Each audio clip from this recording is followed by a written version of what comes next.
And it's Dan and James talking about the Villa games. Hello, everybody, and welcome back to a brand new episode of the AVFC Faithful Podcast, joined by myself, Dan, and James. But this week, with special guest Jon Mackenzie from Tifo Football and Tactical Genius himself. Jon, how we doing, man? Yeah, very well. I don't know if I'd go so far as tactical genius, but I do like to think about tactics. It's all right. Yeah. We told James the same thing. Don't worry about it.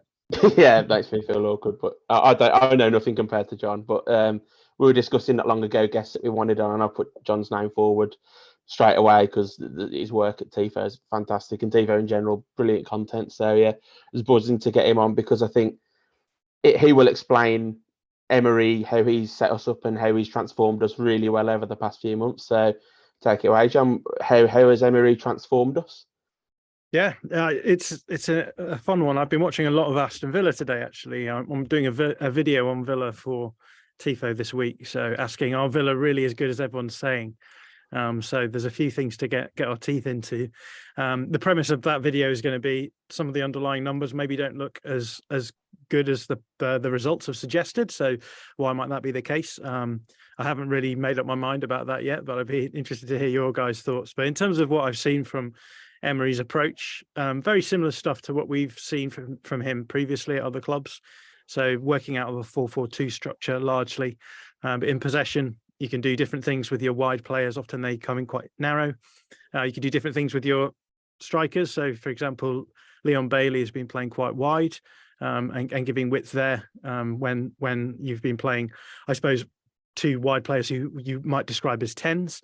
But then there's been situations where we've seen Emi Buendia play more central and generating space for maybe one of the wide players to push out into the wide area. So John McGinn, for example, can sometimes push into those wide areas as well. So you often end up looking more like a sort of maybe 3-5-2 shape, sometimes in possession with at least when you've been playing Ashley Young, him sitting a little bit deeper.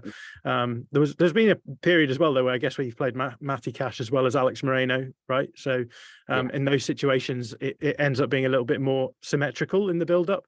But I'd say more recently, it seems as though you've been in that sort of 3 shape at the back where you push Moreno forward. Ollie Watkins stays a little bit more central and Leon Bailey pushes out wide to give you the width on that side as well. But yeah, I'd say that the big idea is probably build up. So I talked about it on a Villa podcast, Claret and Blue, I think it's called, the other day, where we were talking about the way that it's, again, quite symmetrical. You have these 2 triangles, so you can build up on either side in the same patterns. And that triangle is the centre back on one side, the fullback on that side, and then the pivot player as well on that side. And the general idea is to try and work it through that first line of opposition pressure. And then you have different options. Again, it depends on who's playing further down the field, but the general principle is to try and work the ball into the forward areas through progressive passing and get into the final third in that way. And having 2 identical build-up patterns on either side means that if you're getting bogged down on one side, there's the possibility of either bouncing the ball across to the other side through the pivot player on that side or using Emi Martinez as a player to make that move across. So for me, the big change has been primarily structure-wise. I think it feels as though you can tell when you watch Villa play that they're a very well-coached side. The big question I suppose I have is, like, what are the tactical upsides that you're getting? Are there situations where you feel as though you're obviously very well rehearsed, you have all of these ideas, but where are you actually generating these big chances from? What are the repeatable patterns where you can actually get the ball into dangerous areas? And then I suppose defensively as well, how strong you guys feel that you are in terms of those moments when you're transitioning from that maybe that 3-5-2 shape in possession back into the 4-4-2 block that you use out of possession as well. So yeah, I think that Emery's obviously improved you guys a lot. You were a bit shonky when Steven Gerrard eventually left. Not only like in terms of the tactics, but in terms of it felt as though some of the off-pitch stuff was getting a bit miserable for you lot. So yeah, you've definitely seen, I think, a boost from imposing a tactical identity onto the team. You've also had a boost from, I suppose, having a different coach in. The big question is, like, how much does your position in the league reflect where you're at in terms of the level? I think that you would comfortably have avoided relegation, even if maybe the the overperformance that you've been enjoying recently hadn't happened. But the big question is, like, next season, are you going to do a Newcastle, right? And I think there's maybe questions about the level that you're at right now. But again, I always say this because a lot of the videos that I end up doing are like, let's have a look at the underlying numbers. This is a team who's doing well. Oh, look, their underlying numbers, they're overperforming them. Is that a concern? Probably not in the moment. But the big question is always going to be, how do you move on from that and push forward? So for me, I would say to Villa fans, you should be really happy with where you're at this season. The big question is, what do you do over the summer? Where are the areas where you can improve? And if you put in better players in certain positions, do you start seeing the numbers catch up to the position that you are in the table? So yeah, I'd say Villa fans should be pretty happy with where Unai Emery's got to. But I've just spoken for a very long time, so I'll hear end of the lesson and let you guys respond to it. No, that's fine. Just before Dan comes in with something, I was just going to say, because I saw there was a Newcastle writer basically on Twitter that was saying the underlying numbers were massively outperforming our XG, and that we're conceding big chances but not actually conceding. And obviously, the numbers do tend to catch up with you. It's not necessarily sustainable, but I do think we're in a position where I think we're working with what we've got only at the moment. And if we can address areas where we can create chances in different ways and be a bit more adaptable, like you were saying on the Claret and Blue podcast, and flexible with how you build out and create chances, I think that's when we could see the numbers change then, and that would be more sustainable then. Yeah, you've had, I think, 15 games in the Premier League under Unai Emery, and I've just gone through FBref and looked at the XG balance either way between the two teams. I think there's about 5 games where you've maybe got a little bit lucky, but there's been maybe a couple you've been a little bit unlucky. And in general, you're putting up better numbers than your opponents, especially in terms of the teams around you, which is exactly what you want from a coach like Emery. When you bring him in, and let's not forget, you guys were in a relegation battle when he arrived, technically. Yeah. What he's done is he's righted the ship. He's got you playing really solid football. And okay, a bit of overperformance has got you challenging for Europe, but you guys would have taken comfortable mid-table finish, right, when he came in, and that's what he's delivered. So in that respect, like, I think the numbers you can get too bogged down by the numbers. As you say, they do matter in the long run, but you don't care when you look at the big picture and say, what did we want from this season? What did we want from Emery coming in? He's achieved that and more. And so the big question is going to be now, as I always say, what are you going to do in the summer to make sure that you can start getting the gap between where the numbers are and the results are towards the same sort of level?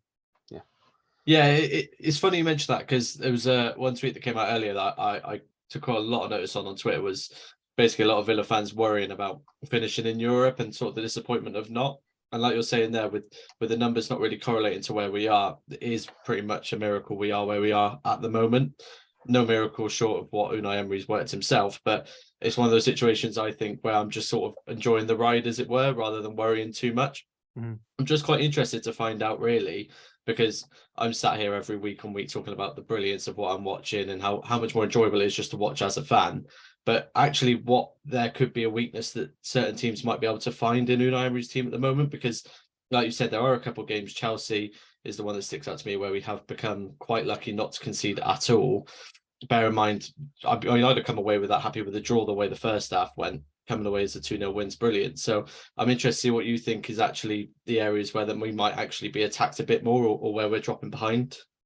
Yeah, I think that the Chelsea game was one of the games I actually watched back today, and in the first half they were really aggressive in terms of their pressing.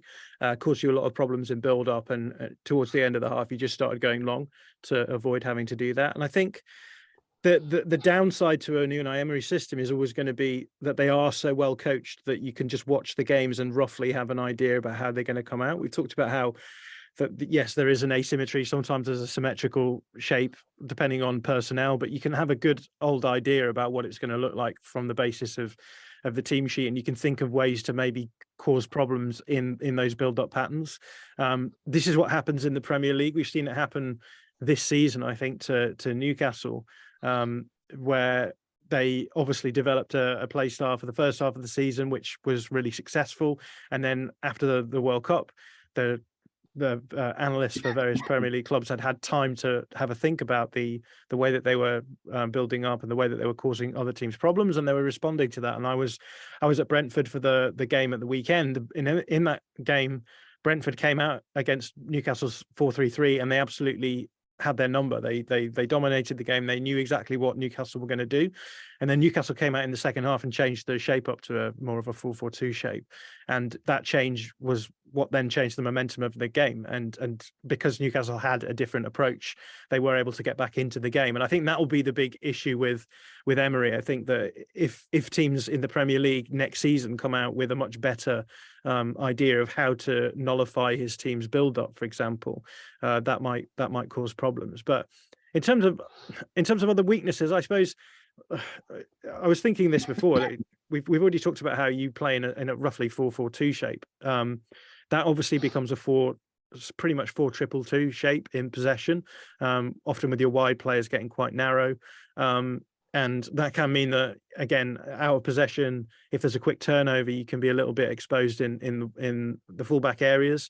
I haven't seen a huge amount of evidence that will be a problem. I'm thinking maybe the Leicester City game where Harvey Barnes scores from a direct, I think it was a direct ball from Wout Face straight to him, and he just one touch round Ashley Young, and then curled it into the bottom corner. That sort of weakness is always going to be obvious when you're playing in that way. But again, you are going to be trying to move from that 4-2-2 shape in possession, or however it looks, so 3-5-2, which can be quite narrow, into that 4-4-2 lower block. And so the big question there, I suppose, is how well you feel you are transitioning into that block from the possession. But this is a reality of that all football teams in the Premier League face, right? The ability to move between your in possession and out of possession phase is going to determine how well you get hit in those transitional moments. And Premier League sides have so many elite talents that the ability for these teams to hurt you in those situations is always going to be big. So I feel as though I'm being picky in this sort of situation. But I think beyond that, any weaknesses are going to be weaknesses of individuals. So I suppose a lot of people would say Tyrone Mings and build up, is that a potential issue? You guys will know better than me. But all I've seen from this season is Tyrone Mings being blamed for a lot of stuff, dropping out and then being brought back in under Unai Emery. Again, if you go from a system where you haven't been doing like really intense build up under pressure, I think there's always the possibility for you to bring in better players, like more technically skilled players, players who can be more press resistant potentially than the players that you have. Interestingly, I think Camera maybe a little bit. Sometimes it can be a little bit. I don't want to say weak in possession, because I don't think he's weak in possession, but he can be sometimes susceptible to a really aggressive press. There's been a few situations where I think he's turned the ball over for the Modric chance against Chelsea. That was him losing the ball, and there was a goal that you gave away. I can't remember who it was against, but I'm pretty sure he lost the ball in the build-up phase as Leicester, well. I think. Leicester. He's I think that quite a few of the players have been susceptible to that. I think realizing that they haven't got enough time to do what they want is something that they're going to have to improve on. We're getting better. I mean, the point on Tyrone Mings, I think he's actually improved quite a bit under Emery with his playing out, and I think a lot of Villa fans' questions is on if Konsa can be braver on the ball. Right. A lot of people have wondered whether he would shift out to that right back, centre back hybrid role, because it'd be more natural to sit in then compared to Young or Cash. But they're both good ball carriers, aren't they? Mings and Konsa. In terms of the progressive passive element, do you think they're both up to that? I don't think they're as up to it as what Diego Carlos could be if he came back the same sort of player. I'd say Mings is a little bit above Konsa. Yeah. But I think that's an area where Emery will pinpoint whether that's in the summer or whether that's next summer, because he's already getting a lot more out of the players, obviously, than what we were getting before. So it's one of those. I think we might have to just wait and see on that. Carlos coming back similar to the levels that he was would be a massive benefit in that case. Yeah, and Mings is a left-footed centre back as well, right? Which is probably going to be a good for those angles into the half spaces where, again, you either have the 10s dropping in or you have Buendia dropping in, and I guess Bailey in the wide areas as well. So I think it's harsh to say, isn't it? Because no one wants to kill their babies, but like when you get to that sort of situation, right, where you take and this is what Emery's done, and he's taken a team from being towards the bottom of the table and made them very solidly mid-table. The question is always like, how do you make the next step? And like a lot of the time, it does just come down to well, how can we get better and better technical players into those positions? How can we get players who fit the roles better and better, etc. And you've not brought in a huge amount of players under Emery, right? You brought in Alex Moreno, I suppose was one of his. Is that right? Yeah. Yeah. Anyone else? John Duran. That's it. Okay, and so you've got plenty of scope to then bring in profiles that suit his style of play in the summer. Yeah, definitely. And Alex Moreno is definitely like watching Luca Dean and Alex Moreno is like watching two completely different football teams almost whenever they get the ball, and it is quite distinctive how one is an Unai Emery player and one is one that he's trying to slowly form into his own player, and I think that's the key one that we usually point out whenever we're analysing the team, whenever we're looking at how we're going to develop in the summer, is the area that we've seen where he's already made an impact himself. And I know it's one that me and James are constantly chatting about because it's so interesting watching a player that's come in from the Spanish league and adapt into more of a system rather than just the league. He seems to he's not the most physical left back in the world. He's not the most Premier League left back, but he's an Unai Emery left back, and that means it works. That's the thing I find most fascinating with the way the football's being played, is because each player just seems a different football player rather than just a system player, and that's the thing that just amazes me each week. Yeah, and I think that follows on very much from the way that he was at Villarreal. I remember when he first came into Villa, and I was sort of thinking through the way that he might set the team up, because again, he did a lot of asymmetric stuff with Villarreal as well. But it feels like with Villa, it's been a lot more sort of 4-2-2 shapes, and I wonder how much you think that is to do with the fullbacks that he's had available. Is it in terms of playing Ashley Young a bit and almost using him de facto as a sort of outside centre back rather than as a fullback in that sense? Do you think that's what he wants to do, or do you think a lot of the in possession shapes that you've had has just been to do with whoever's been available in those fullback positions? I think it's hard to say in a sense, really. But I think because I watched your video when Emery first came in, and it was like you sort of have to base off the most recent spell, and obviously at Villarreal we expected him to use that one-sided midfielder dropping in, but obviously they have Pino at Villarreal and he's a little bit more direct than having like a box midfield at times. So I think sometimes it may be to do with the fact of who we have got in the squad. I think obviously another one of their weaknesses is width. We have Bailey, and then he brought back Bertrand Traoré off from, was it Besiktas or something? I think so, yeah. So we do struggle in that area as well. And I think Young has been used as that right back, I think a lot because of his experience and composure on the ball. Because Cash, he likes to drive forward, whereas Young, he's got the composure to pick out a pass into midfield instead. And obviously, said with those triangles that we try to create in the wide areas, he can find that central player like they used to with Parejo at Villarreal. So I think that's why he's played him there quite a bit. So I think what we see in the summer will point us towards how we might set up next season, and it's a wait and see game in that sense. But at the same time, we've got two different scenarios. Whether we make Europe or not, we have different business to do in those two different scenarios, really. Yeah, at Villarreal they used Juan Foyt as the right back, right? He's more traditionally been used as a centre back. So that sort of makes a certain amount of sense. It sort of fits the same kind of idea. And again, you get the width then from the other side, fullback pushing forward, and then at least in the more recent games, we've seen Leon Bailey pushing out for width on the right hand side, with the two tens just coming quite narrow completely. In terms of the width, do you think that Emery would want more width, or do you think that again it just comes down to personnel available to him at the moment? Well, we were linked. I don't know how solid the link was in January, but we were linked to Nico Williams. So it gave me the idea that he was looking to maybe be able to use that sort of approach that he did at Villarreal, where he can use a centre forward that drops in maybe, or even Buendia that likes to collect the ball a bit deeper, and then you can use the wider player to exploit either the line or the spacing behind. So yeah, if we're still like exploring that avenue, I'd expect that he does want a bit more width, and so he can play in that way. I've said what I think some of the weaknesses could be, but you guys watch Villa much better than I ever will. So what do you think are the weaknesses of this system? I think it's hard because you go in every game and come out every game thinking it's been the best 90 minutes you've seen, especially compared to the first half of the season where everything was wrong. I think for me at the moment, the one thing I can see that can be an issue is just the right-hand side. And I think that's less so down to the system and more so down to the personnel we've got there.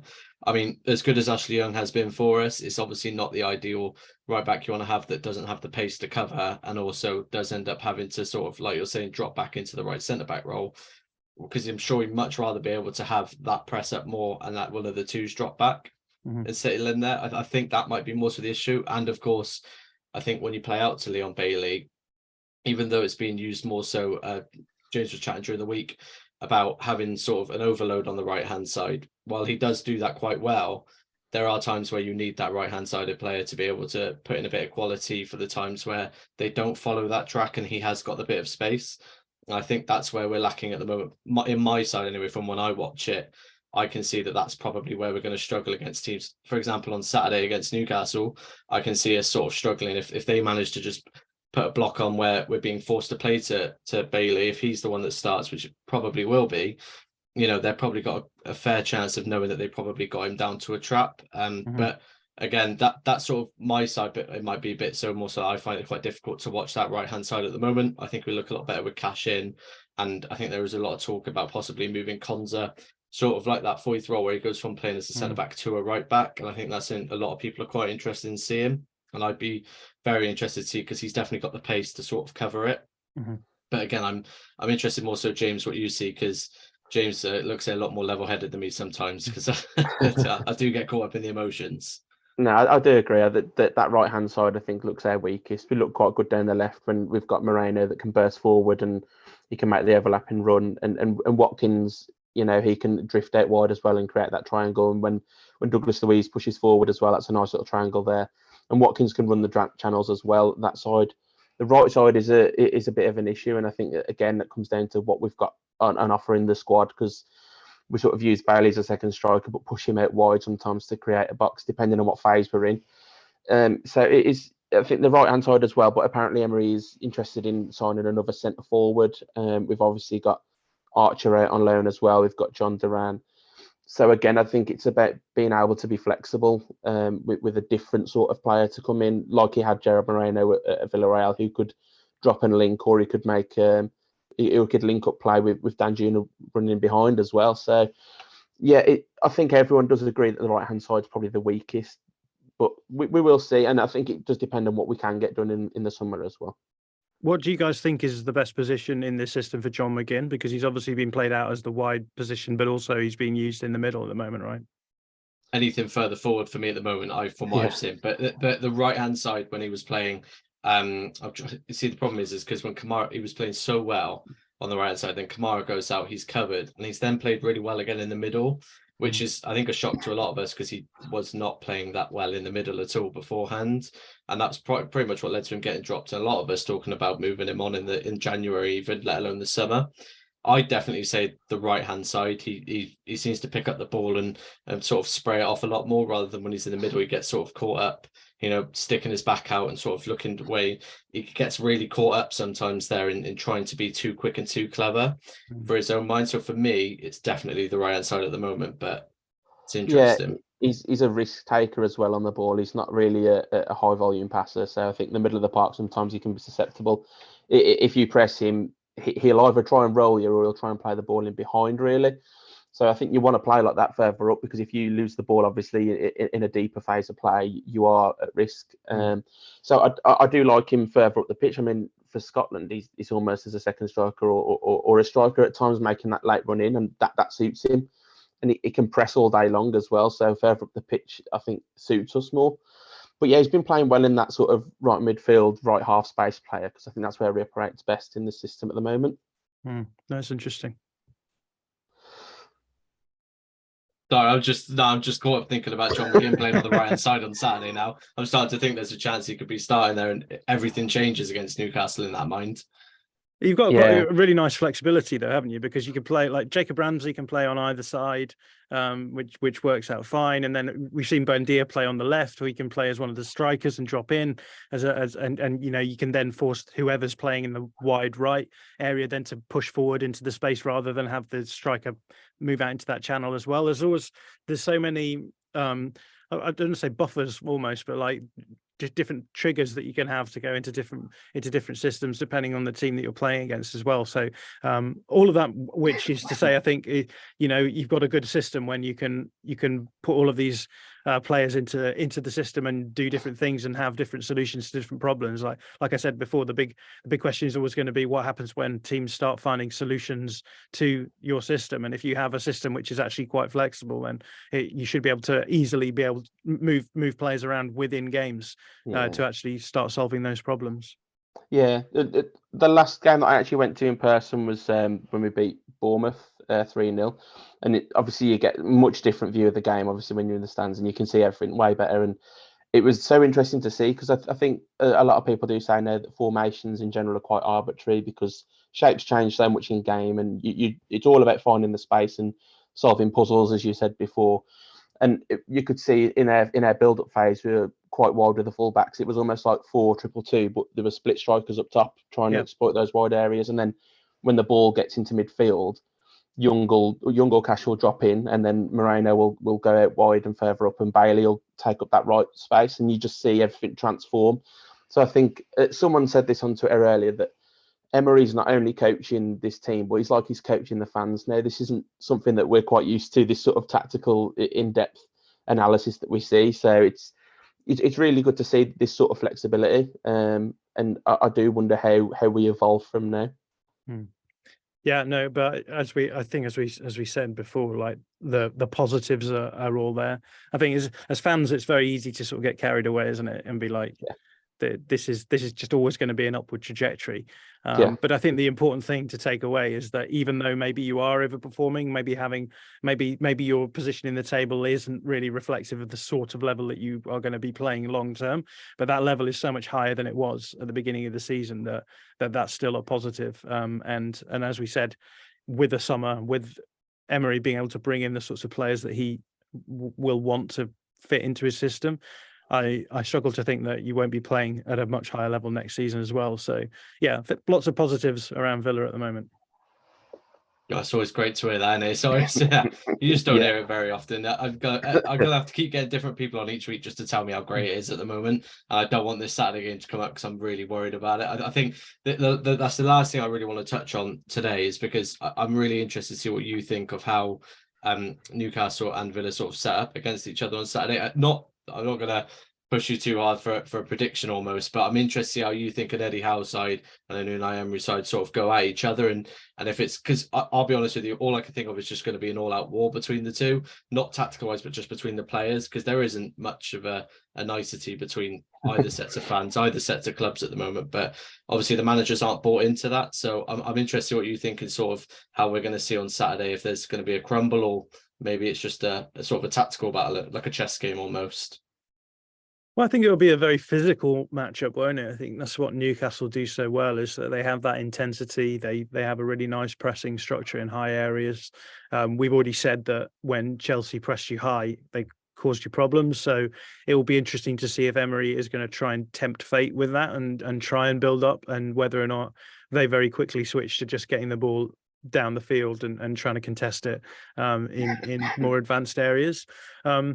I suspect he'll probably try. He's not the sort of guy who's going to immediately go to going long. I don't think he'll certainly have ideas. But as I said, with respect to Newcastle Brentford last weekend, Brentford were really, really good out of possession at just causing problems for Newcastle, stopping them from being able to build up from the back, and it caused them a load of problems. So again, it could well be the case that Emery has solutions to that 4-3-3 shape that Newcastle usually play in. But as I said, Brentford come out 1-0 up at half time after that game, having dominated the first half. Eddie Howe changes the system up, and so the big question then may be, how do you respond if Eddie Howe does come out with a system change? Again, your analysts will have seen that game played out, so they'll be aware that Newcastle can now shift to a different shape if they need to. So I'm sure they're thinking of solutions to that. But yeah, for me, not particularly tactically interesting thing to say, but like the physicality of Newcastle is really giving them their main upside at the moment. They are able to sort of bully teams on the field. They are able to be intense in pressing high. They're really good from set pieces, again because of their physicality. I think probably Brentford and Newcastle are probably the best two teams in the Premier League, if not the world, that take at set pieces. I think Brentford are really smart from set pieces, and I think Newcastle are really physical from set pieces. With obviously the planning, the intelligent planning behind that as well. I don't want to just say that they're flat track bullies there, but again, I think there's so much about coming up against Newcastle is being able to withstand their physicality. So I'll be interested to see how you guys deal with that. So yeah, those would be the two things, I think, whether or not you are able to deal with not having to build up maybe in the same way that you usually do if you're struggling to build up against them, and how you cope with the physicality of their approach. Yeah, I think that sums up what I think as well. I think, and it sort of makes you think of when Villarreal played Bayern Munich in the Champions League, and I think he surprised everyone, Emery, with how brave he tried to be. It could be like that. Try and build in the wide areas and empty the midfield and try and play for him like that. But it will be interesting, like the physical side of it, because as Dan said, there's a bit of discourse between the fan bases at the moment, and it tracks back to when we sent them down. I think there's been a bit of a rivalry since then. So, and with the things at stake that are with Champions League football for Newcastle and us wanting to push for Europe, it makes it a really, really good game in prospect. So yeah, it will be interesting. And as you say, I think we do struggle when we press high sometimes, and we do lack a bit of physicality ourselves. So that could be a big factor in the game. But anything's possible in football, and it should be a good game. You've mentioned Europe there. How important is that to you guys? Because obviously every team's fans wants to see them in Europe. It feels maybe as though it could be a little bit too early in this rejuvenated Villa side for you to actually go there. Would you rather just just miss out on Europe and have a strong season next season where you can maybe more go into Europe with a squad that is maybe a little bit more suited to being able to play midweek games?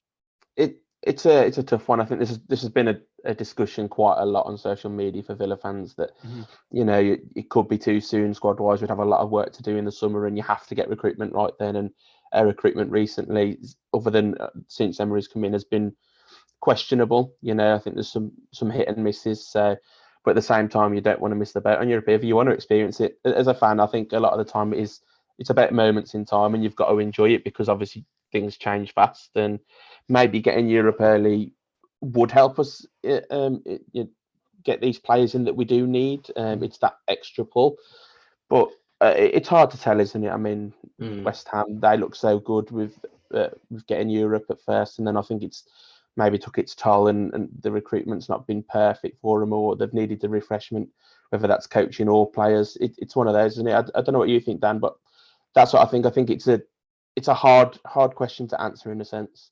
It is tough. I think the way I look at it is I don't think you're going to have a season next year where both Liverpool and Chelsea are completely off the boil, where Tottenham are in such a strange phase where they've left the gap open. And I think there's going to be other teams as well that continue improving. I don't think Fulham are having a shock season. I think they're actually a club that has got a chance to continue this next year. So I actually think this is sort of going to be our chance almost. So if I was given the choice, I'd say definitely grab it now. I think we have also got enough in the background in terms of loanees as well. I think, you've got the likes of Ramsey coming back in. You've also got Archer. You got Tim as well. If he comes back in, it sort of bolsters out that squad enough so that you've got enough on your books with a couple of adjustments. I do agree, though, that if I was to look at this squad right now and see it playing in Europe and in the league in the same week, I would be very worried because there is enough in that team that makes me think there's chances of injuries. Watkins has gone down 2 weeks in a row.